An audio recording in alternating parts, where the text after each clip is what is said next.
दोस्तों, अगर आप ऑप्टोमेट्री का डिप्लोमा कर रहे हैं या फिर आप हो सकता है बैचलर कर रहे हो या सर्टिफिकेट कोर्स कर रहे हैं, तो आपके माइंड में एक सवाल बहुत ज़रूर आ रहा होगा कि सर, अगर हम इस कोर्स को कर लेते हैं तो हमें सैलरी पैकेज क्या मिलेगा। तो उस पर आज हम बात करेंगे और हम बात करेंगे साथ ही साथ कि सैलरी पैकेज किन किन चीज़ों पर डिपेंड करता है। और अगर आप डिप्लोमा करना चाहते हैं, अभी आपने एडमिशन नहीं लिया है, तो आप कहाँ कहाँ ले सकते हैं एडमिशन, वो भी हम डिस्कस करेंगे। कौन सी जगह से इस कोर्स को करना आपके लिए बेहतर रहेगा।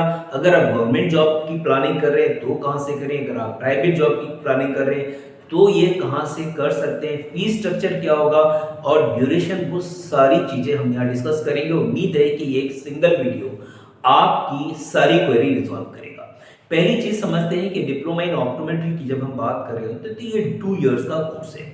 जो आप जिस भी पर्टिकुलर स्टेट में हो, अगर मान लीजिए आप यूपी में हैं, आप एमपी में हैं, आप हो सकता है वेस्ट बंगाल में हैं, तो हर एक स्टेट की अपनी काउंसिल है। उस काउंसिल से एफिलिएटेड जो कॉलेज हैं, यूनिवर्सिटी हैं, एक तो ऑप्शन आपके पास ये रहता है कि आप वहां से भी कर सकते हैं। दूसरा ऑप्शन है आपके पास यूनिवर्सिटी। अगर आपको लगता है कि नहीं, मैं स्टेट फैकल्टी में नहीं कर पा रहा हूं, तो आप डायरेक्ट यूनिवर्सिटी में जाके भी एडमिशन ले सकते हैं। ये भी आपके पास एक ऑप्शन रहेगा। और थर्ड ऑप्शन जो बहुत ज़्यादातर लोग कर रहे हैं, वो प्राइवेट काउंसिल जो है उनसे लोग कर रहे हैं और अपनी प्रैक्टिस कंटिन्यू कर रहे हैं। तो ये भी एक ऑप्शन है। तीनों में फीस का काफ़ी डिफरेंस रहता है। अगर हम बात करें स्टेट फैकल्टी की तो उसकी फीस ज़्यादा है, यूनिवर्सिटी की कम है, और उसके बाद अगर हम प्राइवेट काउंसिल की बात करें तो उसकी और भी कम है।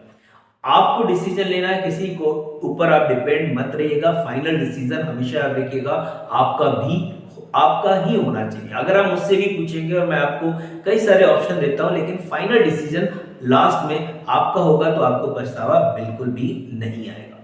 बात करेंगे कि सैलरी क्या मिलने वाली है। अगर सैलरी की हम बात करें तो कितनी मिलेगी, कहां पर जॉब की अपॉर्चुनिटी है, वो भी हम बात करेंगे। तो पहली यहां पर समझते हैं सैलरी को लेकर। सैलरी, बहुत सारी फैक्टर्स हैं सैलरी को जो जो जिस पे सैलरी डिपेंड करती है, तो फिर भी एक हम क्राइटेरिया लेके चलते हैं। 10 से लेके आपका 30,000 तक सैलरी जाता है। अब आप कहेंगे सर, इतना गैप क्यों है, तो वो हम यहाँ पर डिस्कस करेंगे। ये डिपेंड करता है कैंडिडेट पर कि कैंडिडेट ने उस कोर्स को कितने अच्छे से किया है, सीखा कितना है, उसकी स्किल्स कैसी हैं और उसकी पर्सनैलिटी क्या है। साथ ही साथ बात करेंगे कॉलेज की कि किस कॉलेज से उसने किया है, कोई ऑटोनोमस से किया है, यूनिवर्सिटी से किया है, कोई अच्छी काउंसिल से किया है। ये सारी चीज़ें भी डिपेंड करती हैं। साथ ही साथ डिपेंड करता है कि आप कंप्लीट करने के बाद आप किस जगह जॉब की तलाश कर रहे हैं। कहीं आप मेट्रो सिटी में जा रहे हैं या फिर आप स्मॉल सिटी में या कोई टाउन में, रूरल एरिया में, तो ये सारी चीज़ें डिपेंड करेंगी। अगर आप सिटी में जाते हैं, मेट्रो सिटी में, तो ऑटोमेटिकली आपकी सैलरी बढ़ जाएगी। आप स्मॉल सिटी में है तो आपकी सैलरी डेफिनेटली कम हो जाती है, क्योंकि खर्चे कम है तो सैलरी कम है। जैसे जैसे आप बड़े शहरों में मूव करेंगे, आपकी सैलरी पैकेज बढ़ता चले जाएगा। तो ये ध्यान रखना है। दूसरा, आपके अपने स्मार्ट वर्क पर भी डिपेंड करता है कि आप कितने स्मार्ट हैं। अगर चीज़ों को बहुत जल्दी सीख लेते हैं तो डेफिनेटली आप अपना जो है प्रमोशन ले लेंगे। दूसरा, नॉलेज अगर आपको बहुत अच्छी है, जो टूल्स हैं उनके बारे में, जो आप आई सेट वगैरह चेक करते हैं, आपको जो चश्मे हैं उनकी नॉलेज बहुत अच्छी है, तो आप डेफिनेटली कहीं पर भी जाएंगे आपको आसानी से जॉब मिल जाएगी। बात करते हैं कि अगर स्टार्टिंग में आपका 10 से 15,000 रुपये सैलरी मिल रहा है, तो 3 से 5 साल का जो एक्सपीरियंस आप लेते हैं ना, उसके बाद आपकी सैलरी बहुत अच्छी हो सकती है। साथ ही साथ अगर मान लें अगर जॉब नहीं मिल पा रही है, तो आप अपना स्टार्टअप भी ले सकते हैं, आप अपना आई केयर सेंटर ओपन कर सकते हैं। वहां पर आपको बहुत सारे ऑप्शन से आप आई सेट चेक कर सकते हैं। साथ ही साथ चश्मे के लेंस वगैरह भी आप अपने फ्रेम वगैरह भी अपने पास रख सकते हैं, रिटेल या होलसेल भी कर सकते हैं। ये सारे ऑप्शन आपको मिलने वाले हैं।